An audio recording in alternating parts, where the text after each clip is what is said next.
What's your view on rent versus buying a home?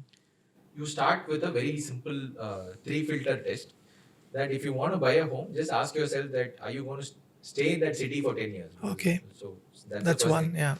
right? And then the second question that you ask is that do you have a stable career and a stable personal life? Because with chaos around that, you don't want to get locked in a large EMI. Right. And the third thing is it affordable to you? So in that sense, it can roughly be say 3x or 4x of your salary. And then can you put in at least 30% of that more, I mean less than the EMI should come to roughly less than 1/4 of your salary. So if you're earning 1 lakh, uh, preferably not more than 25,000 as your EMI, because otherwise if it is a 60,000 EMI, you might feel like it's okay, but then you have to run your family with 40% for at least the next 3-4 years till the time you get a reasonable salary hike. So it will put unnecessary pressure on you. So this is the first filter, that can you do all this. And then the moment you put all these things together and you say emotionally I do want to buy a house, then the last filter you ask is how do I get the right price. Real estate again goes through cycles. So there are 10-year stretches where it doesn't do well. Yeah. And so in at the end of it, if you're buying, then it's great. Yeah. Probably we are almost after, like from 2011 we did not make any money in real estate till 10 years.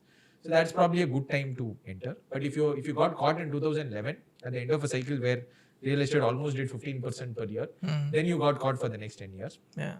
The second thing that you can ask is, in terms of the area, what is the development prospect, so that you roughly get some odds by your side. And the third metric that I like to see is what is your rental yield. So let's say a 1 crore property and you think that you will get 3 lakhs as rent for the entire year. That means the rental yield would be 3%. Now that you compare with the loan EMI that you're paying. Yeah. So if the loan rates are say 10%, 10%. Okay. and then you are paying only, then the rental is 3%, then it becomes, so you can look at the difference. Yeah. Generally, if the difference is more than 6%, it's very expensive, Yeah. because 10% you are borrowing, but you're getting only say Yeah. 2% or 3%, then it becomes very expensive. Mm. But if you're borrowing at 8%, and then if you're able to make say 5% on it, Yeah. then the spread is very limited. Yeah. And anyway, that spread will get taken care by the house appreciation. Yeah.